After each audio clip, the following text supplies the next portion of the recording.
Hello friends, welcome back to my YouTube channel. So कैसे हैं आप सब लोग? एक और नई रेसिपी के साथ आप सबका फिर से स्वागत है मेरे चैनल पर। सो आज हम आपको बनाना सिखाएंगे बहुत ही ज़्यादा टेस्टी एंड इजी स्याही टोस्ट की recipe. So without wasting time चलिए वीडियो स्टार्ट करते हैं।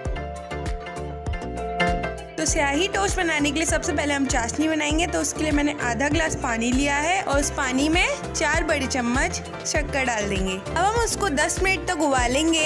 10 मिनट उबल जाने के बाद फिर हम उसमें एक इलायची डाल देंगे तोड़कर। तो हमारी चाशनी तैयार है। अब हम इसको ठंडा होने के लिए रख देंगे। तो हमको चाहिए गरी का बूरा। अगर आपके पास बूरा ना हो तो आप एक गरी को कद्दूकस कर लीजिए, तो उससे हमारा गरी का बूरा बन जाएगा। अब हम 4 ब्रेड के ना पीस ले लेंगे और उनको तिकोना काट लेंगे। बीच में से उनको हम काट लेंगे ट्रायंगल शेप में।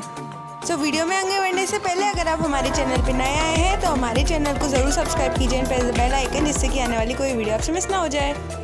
तो सारे ब्रेड अब कट चुके हैं। अब हम एक कढ़ाई में तेल डालेंगे। कढ़ाई में तेल गर्म हो जाने के बाद अब हम उसमें अपने ब्रेड डाल देंगे। फिर हम उनको सेक लेंगे। तो हमको ब्रेड को ज़्यादा नहीं सेकना है, बस वो ब्राउन हो जाए जब तक हमको बस उनको सेक लेना है, वरना वो जल जाएंगी अगर आप ज़्यादा सेकोगे तो। इसी तरह आप सारी ब्रेड सेक लीजिए। फिर हम उनको निकाल लेंगे। उनका सारा तेल निकालने के बाद अब हम उसको चाशनी में डाल देंगे। हमको उनको चाशनी में अच्छी तरीके से डुबो देना है दोनों साइड से। चाशनी में डालने के बाद फिर हम उनको नारियल के बूरे में डाल के दोनों साइड उसमें बूरा लगा देंगे। ऐसे ही आपको सारे टोस्टों में कर लेना है। सो दैट्स इट, हमारे शाही टोस्ट अब रेडी हैं। तो आपने देखा कितनी जल्दी बन गए हैं ये, और ये बहुत ही ज़्यादा टेस्टी लगते हैं। सो अगर आपको आज की वीडियो अच्छी लगी हो तो वीडियो को लाइक कीजिएगा, शेयर कीजिए एंड हमारे चैनल को सब्सक्राइब कीजिएगा। Thank you so much.